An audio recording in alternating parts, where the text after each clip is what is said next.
Hello, this is Ken. I like making things. I love finding affordable ways to DIY a variety of things. Money can't buy everything, except maybe figures. I love collecting figures and recreating iconic scenes. Every figure deserves to shine on my display. So every week I ask myself the same question, and answer it by creating something I'm proud of. Join my weekly adventure by subscribing to my channel. Leave your feedback and suggestions down below. I often get inspired by your comments, and I hope I can inspire you too. Last week, I fixed the snowsuit Black Widow figure, making her look more screen accurate. Check that video out if you haven't already. And a few weeks ago, I fixed the Infinity Saga Iron Man and Thanos 2-pack, because I want to display them snapping together. Like this. But not really like this, because that looks boring. I want to build a proper diorama display for them, recreating their final moments in Endgame. So, can I make it? Here's a piece of styrofoam I glued onto a piece of cardboard. This is the maximum size I could fit into my display. So first, I'm gonna paint it brown. The final battle took place at the destroyed Avengers compound, so I glued a bunch of random rocky pieces to suggest the aftermath of the final battle. I don't love how square it looks. Even though this gives me the biggest area to play with, it just looks like an obvious stage. So let me cut it up a bit more. Alright, I trimmed the edges in an irregular manner, giving the base a more jagged look. That looks much better. It looks more convincing as a base now. Let's put the figures back on and have a look. Iron Man will go here, and Thanos will go right behind him.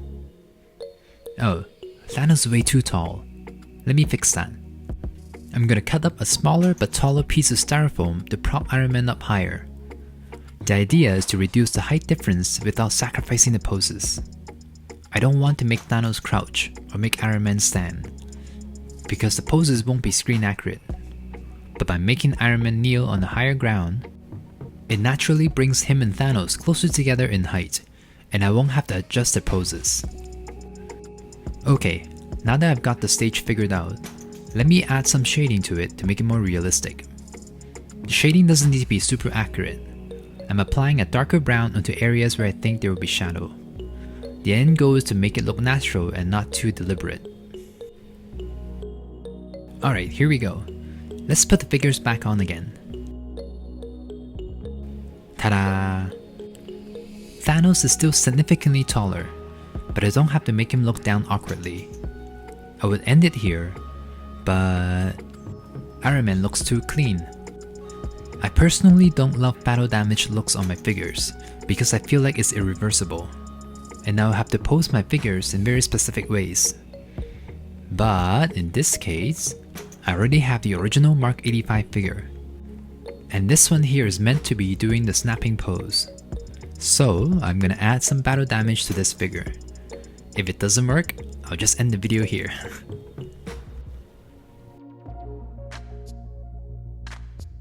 Okay, so here's what the figure currently looks like. It's pretty good. I added the glowing lights onto the torso and added more details to the nano gauntlet. But in the movie, as soon as Tony gathered all the Infinity Stones onto the gauntlet, there were these beams of energy emitting out of the stones and down his arm. So I'm gonna use a very fine brush and add in those beams of energy. This is actually my first time using this brush. I got it from an arts and crafts store. I knew I needed a very fine brush for detailed work, and dollar stores don't sell brushes this fine. Ooh, this brush is actually pretty easy to use. The one thing I wish I knew earlier is that it's better to paint in long continuous strokes rather than short strokes like this. It will give you cleaner lines that way. You'll see me dabbing here because I was a bit scared, but as long as the final result looks clean, then it's fine. I also added a bit of black besides the energy lines to make them pop more. Okay, this next part is why I don't enjoy doing battle damage looks. This is an etching tool. I've had it since 2009 when I was studying fine arts. I barely used it because I didn't enjoy etching, but I finally found a use for it a decade later. I'm gonna carve out some lines down his arm. Technically, I don't have to do this. I can just repeat what I did with the hand here, but I want to test out this knife on the arm first, so I can see how the plastic reacts and how much pressure is needed. So I tested out various tools. I kinda like this diamond shaped one. I can be a bit more precise with this. What I'm trying to achieve here is that I'm first slicing in the lines, kinda like creating tracks for the knife to stay on. The last thing I want is for the knife to slide off the plastic and cut myself open. After I got the general lines sliced in, I'm using the knife to carve out the edges, so the lines are more visible and appear rougher. Okay, they aren't that visible on camera, but I think they'll look great after applying some paint over them. I'm first adding in some black with the same brush, to further emphasize that the energy beams are running down the armor and causing damage to it in the process. Okay, they look like cracks, but not metallic enough. So I'm going to run my brush over these lines with a bit of silver, giving it a chipped paint look.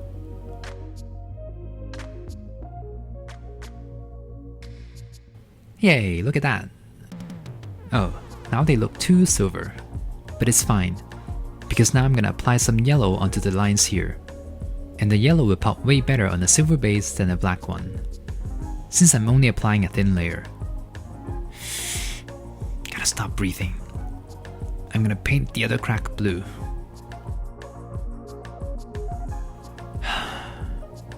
Ta-da! Oh my, I can't believe that worked. The energy beams look pretty cool. Now it looks like the Infinity Stone's energy is running down his hand. Okay, that boosted my confidence quite a bit. Now I feel more comfortable with the idea of creating battle damage look. Let's start with the chest. According to all the reference photos I found, there are these two cracks coming in from the arm. These are probably the most important details to add in. If I can get these two cracks right, then the rest won't need to be super accurate. You can't hear it, but my heart is pounding. This is a make or break moment. I have to get this right. I don't know what I'll do if I mess up, so let's hope this works. Okay, I think this works. Now I'm gonna add some damage to the rest of the figure.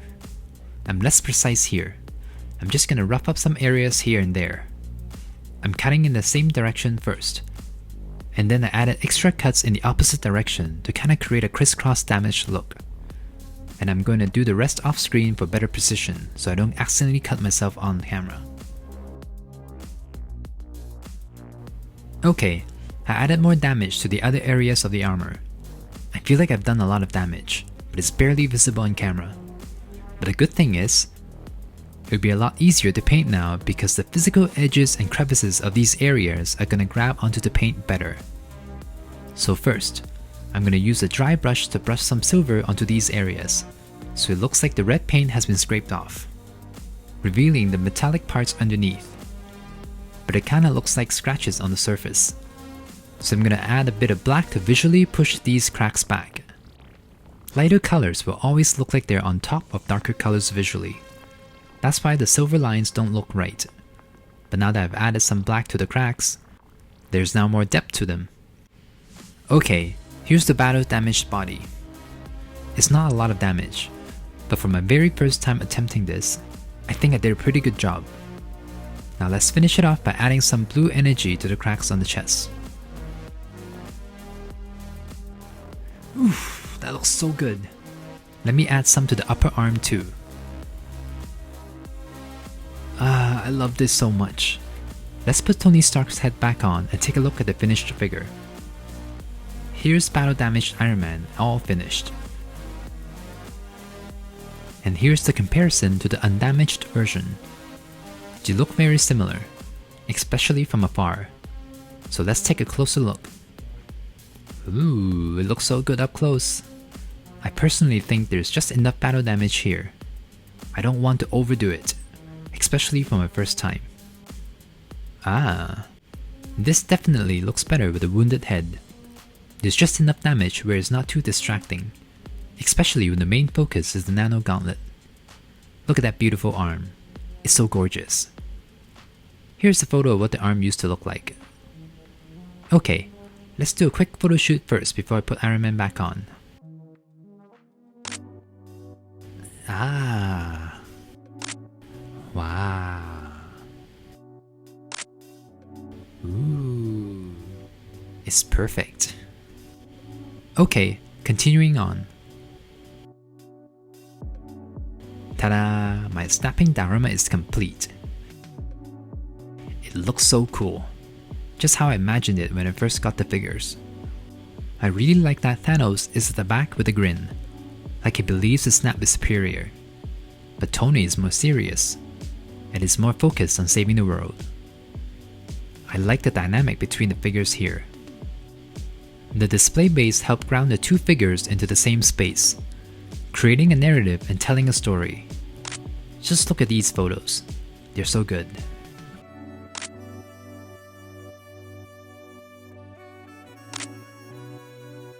The display base here is relatively simple, so the focus stays on the final moments for Thanos and Iron Man.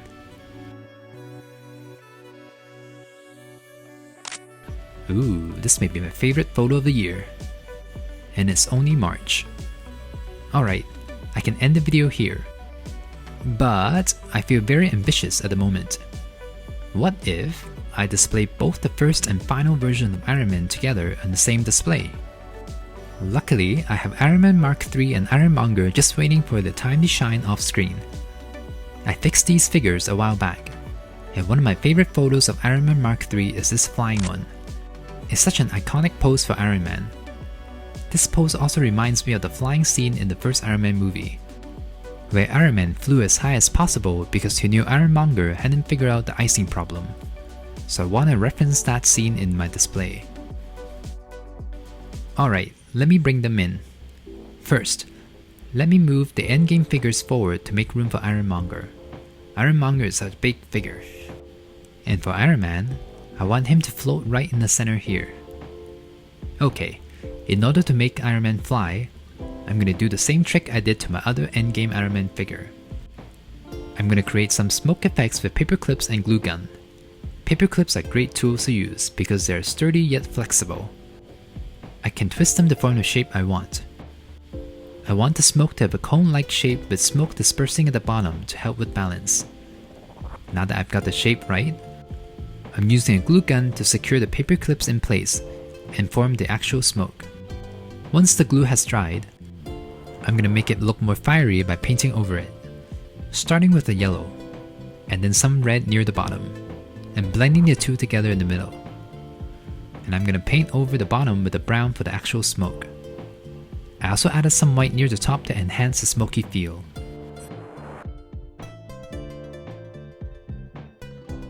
Ooh, that looks pretty good. Kinda looks like an erupting volcano. It's not very dynamic, but it's doing its job, keeping Iron Man high in the air and not tipping over. Perfect. Now let's bring everyone back onto the display. Iron Monger goes here, and Iron Man right there. Oh man, they look so cool together. Just like the other pair, these two figures tell a story. Now I originally wanted Iron Monger in the air too, but I think he's just way too heavy. And I also realized there are these hinges thingies on his arm that prevent him from raising his arms past his shoulders. So I think this is a good compromise. And of course, I have to include the arc reactor somehow. It's too cool not to be displayed. And here are some quick photos. I love that Iron Man is way taller in this scenario. It's a very simple display, but you can definitely tell who the main character is. Okay, let's get back on track.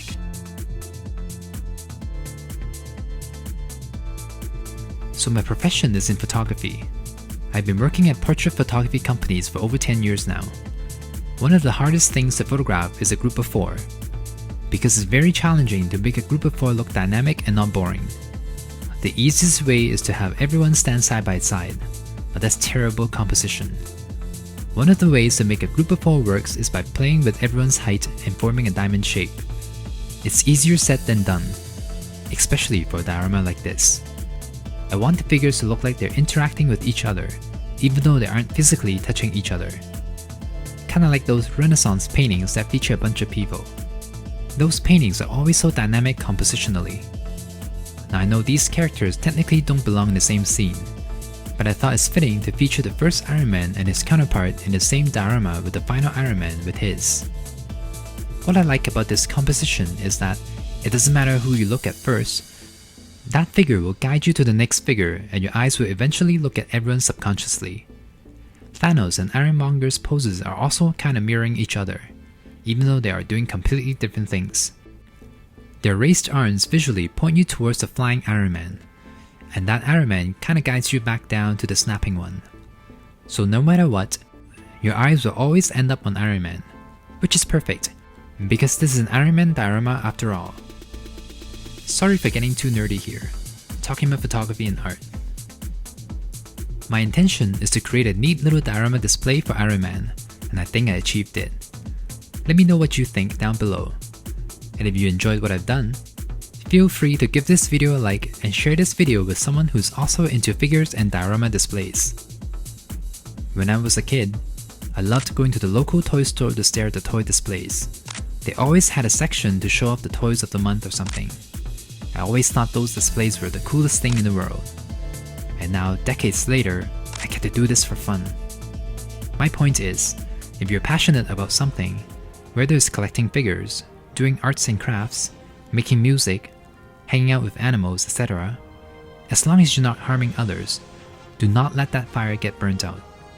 Life often takes you to different directions.